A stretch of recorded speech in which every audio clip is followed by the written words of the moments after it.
Yo, what up guys, your boy Roshi here, and yes, it is finally time for me to wrap up the Water 7 Enies Lobby arc.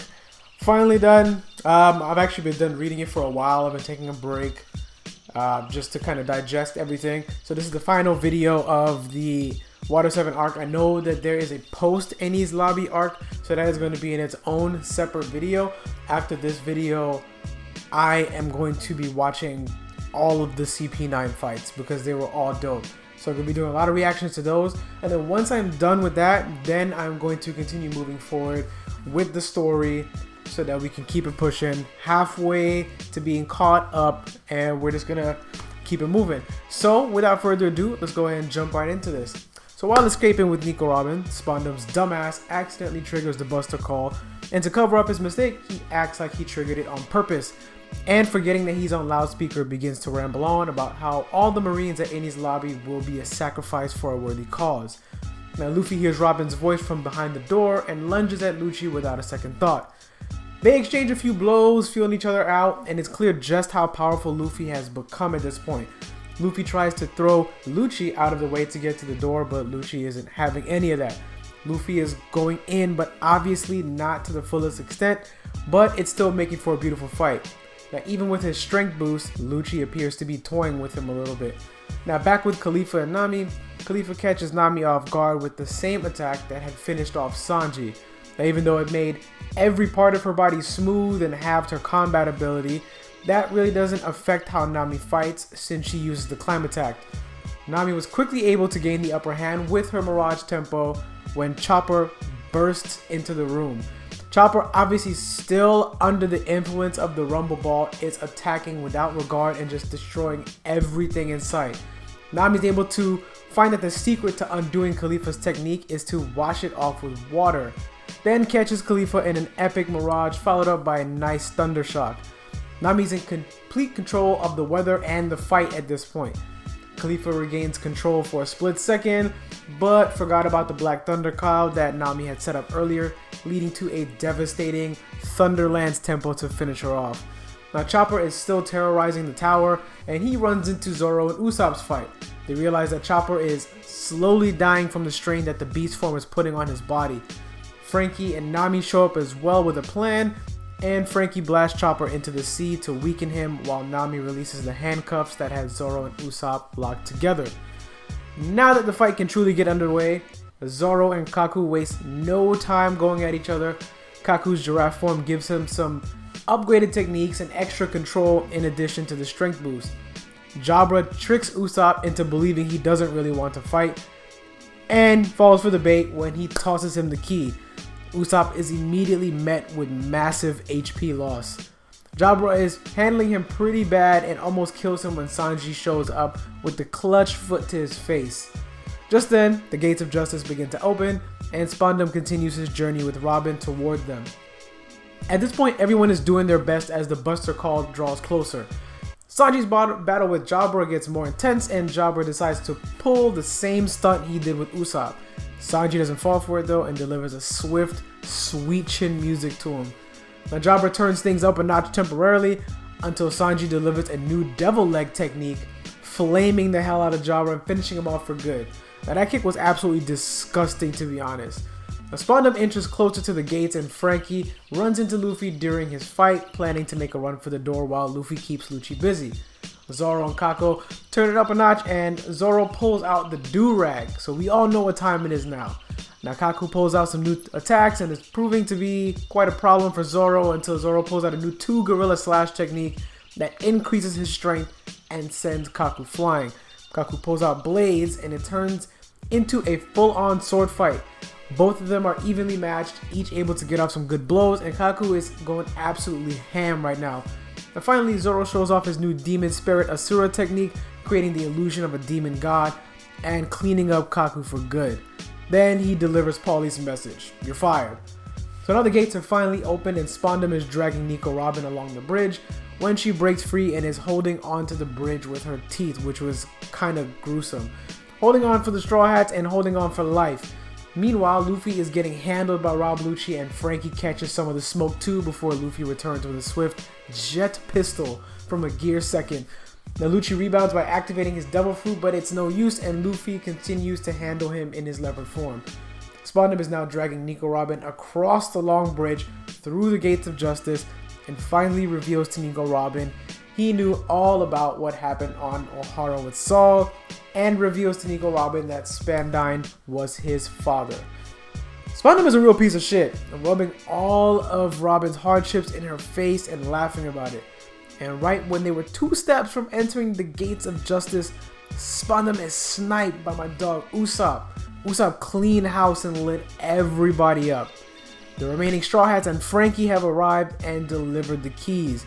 Now Robin is free from the Sea Stone handcuffs and immediately exacts revenge on Spandam. The Buster Call bombardment has now begun as well. Luffy's fight is going well, much better than everyone else's fights at first, and Lucci realizes how his Gear's second ability works by pumping his blood and accelerating the circulation to increase his blood pressure. In what I saw as a punk-ass maneuver, Lucci decides to flood the underground passage. Now, above ground, the Marines have fully arrived and the Buster Call will now fully commence, and their orders are to destroy Enies Lobby. While the chaos begins, Luffy promises Lucci not to take eyes off him because if he gets away, he will kill his friends.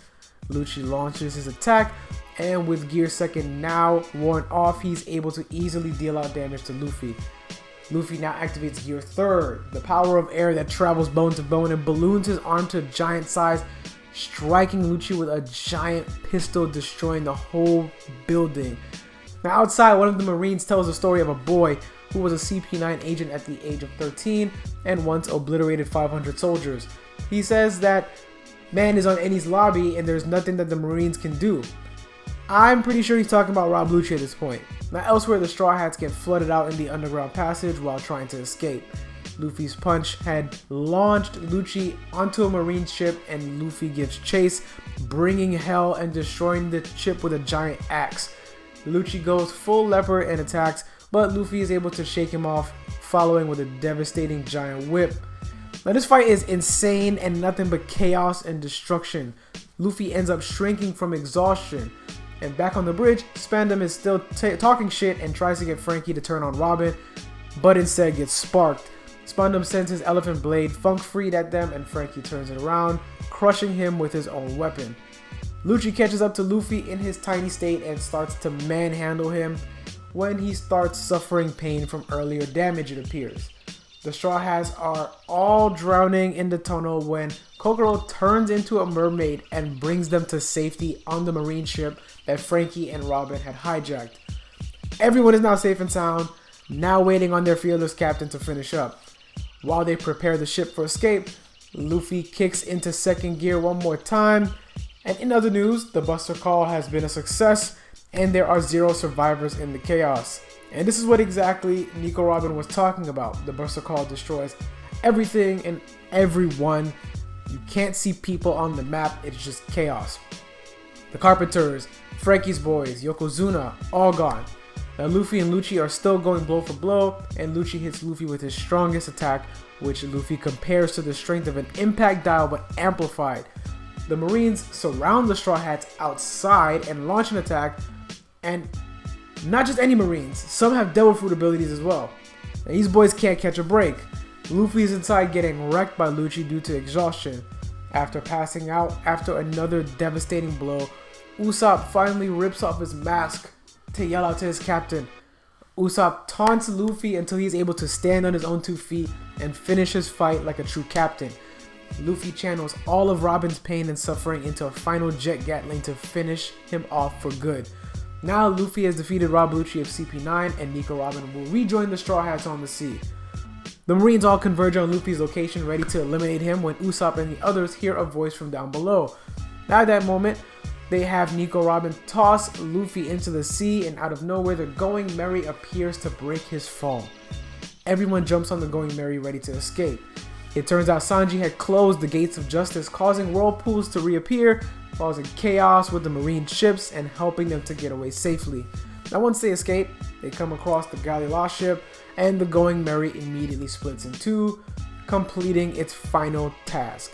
It turns out Iceberg is the one who fixed the ship he heard a voice from the Going Merry begging to go out to sea one last time, so he fixed the ship and it came to their aid.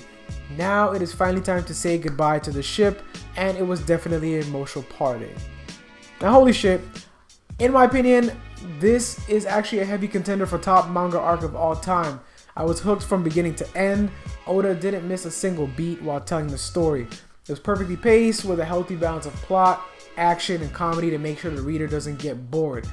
It's pretty common practice as well to have a retrieval arc in manga and anime, and they usually are pretty by the numbers, but this was on another level in my opinion. The build-up had been happening since Alabasta. Centering such a long arc around one character is risky, but it was done so well that it was actually mind-blowing. Luffy and the others are progressing at a breakneck pace, realistically, but it's all spread out so well that you don't get fatigued. Now Luffy, Zoro, and Sanji are obviously the big three, but Nami's combat ability has improved, as well as Usopp. I've also noticed that his cowardice is not as high as it was previously. Also, for the second arc in a row, Oda makes sure to characterize the Going Merry and emphasize how important the ship is on their journey, having its own personality and eliciting heavy emotions from the Straw Hats. Overall, I never would have imagined that this arc that started off as merely getting the ship fixed would erupt into this massive scale event involving marine top brass, crazy world revelations, and some of the best fights that I've personally seen in any manga. I give this arc a 10 out of 10. Roshi put the stamp on it, y'all. So give a like and a sub if you enjoyed this series, and follow on all my socials at YaBoyRoshi, Instagram, Facebook, and Twitter.